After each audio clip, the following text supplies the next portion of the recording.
A movie is a kinetic art. It has to do with movement more than anything else.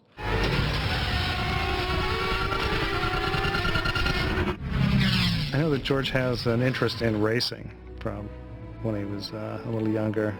That has come over into this picture, that we have this tremendous race scene. The evolution of the pod race was a major event for us because we all sat down, all the artists, our production designer George, and we started to outline the basic scale of the whole pod race. Decisions. I wanted the designs for the pods to look like they came from all over the galaxy. So I wanted them to be individual unto themselves, but the nature of the race to stay the same, meaning large engines attached to a small pod. You take that and make that a given, then you can sort of individualize each pod in a very distinct way depending on how big the alien is that drives it, how rich they are, whether it's corporate sponsored or homemade. After we do the storyboards, the next step is to put those storyboards into motion, and that's where the animatic phase comes into it. The pod race started out as a collection of shots of every racing object I could find. Some of it was, racing footage of cars. Some of it was shots I made myself of my son with an alien mask on looking like Sebulba. And then eventually we had our animatic department do the task of creating actual shots.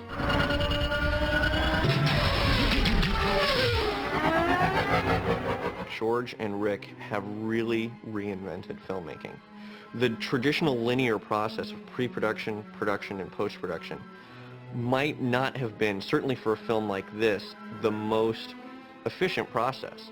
My initial job was to use low-end computer animation to create shots of the pod race and to pre-visualize that 9-minute sequence. You couldn't shoot a sequence like that without Videomatics. You wouldn't know whether you were in a canyon or whether you were in arches. You wouldn't know what the lighting would be.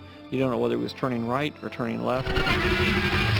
Speed was the important thing to George. It was a kinetic movement of vast, enormous objects going at a relentless speed. There was a lot of discussion that went into how does a pod fly, and how the individual engines each have the anti-gravity levitators, and how that works with the cockpit and how they steer. You have to figure that the engines are sort of infinitely malleable in terms of their thrust and their, and how much power you can get to them, how much thrust and in what direction and all that kind of stuff. And then it's tied by the magnetic energy field to the other one, so you got two of them in tandem. They lift up and they repel the ground, but the trick is that if they go more than like 10 or 12 feet off the ground, then they're basically just shooting, and they'll you can, with thrust and everything, you can get them to go pretty high, but then they'll come back down again. Anakin flies off of this 100-foot drop. Then what does the pod do, and how does the pilot not just immediately crash when he gets down?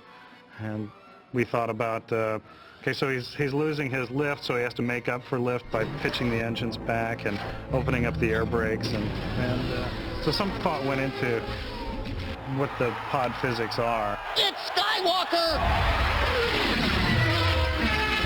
Seeing a full-size pod for the first time is very exciting. I mean, it's like, that's something where you just had a notion of something and kind of fiddled with it and wrote it down on a piece of paper, and I took that to Doug and we started drawing them up. But to actually now see a real one standing there in front of you is, that's part of the fun of making movies. That's why I'm doing it.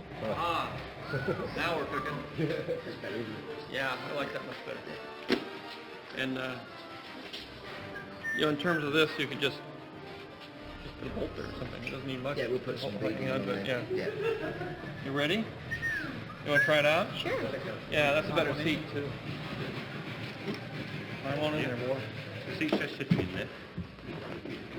Being in a spacecraft, I'm like, that's my pod?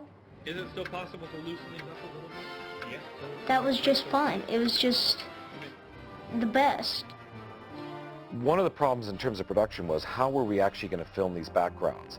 We knew we could shoot everything on a helicopter and we could go to various different locations, but there was no way we could do the speed. We began a process of essentially negotiation about what needed to be built as a set and what we were going to add later. At first, models looked like a good possibility for some of the more enclosed environments. But once they start flying, and once we start flying really fast through these open terrains, models really weren't practical. We shot a number of the full-size pod racer engines and cockpits in a stage in Leavesden. I give Chris a script and I say, read this off, and sometimes if it gets a little out of the way, I'll sit and yell at him myself. Okay, you're coming up on Sebulba. Sebulba's ahead of you there. You see him, he's manoeuvring, he's flaming, he's exploded somebody in front of you, and bang, pieces flying past your head. Try to fix it now, Jake. Practically looking at one hand. The way these films are put together, they're shot very much like a documentary film, and the action is staged, and then I shoot around it. I don't stage for the camera.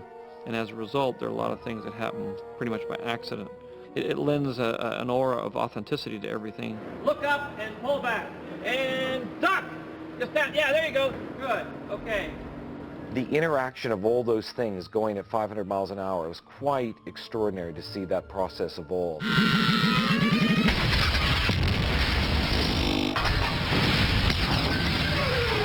George wanted the pod crashes to have much more of the energy of a Formula One car crash, where it's not a lot of flame. That's not really what it's about. It's about inertia. These things hit and they just sort of keep going, and parts shred off of them, and they tumble, and pieces go everywhere.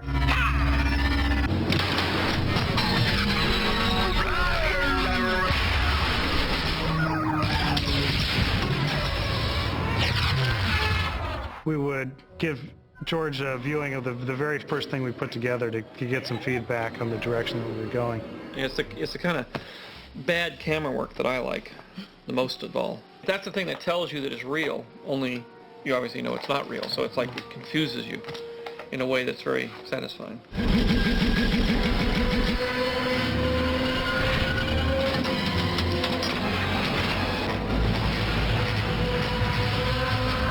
It's funny, no matter how many times I see the pod race, and I've seen it 100 times now, it is still so amazing. It is very, very cool.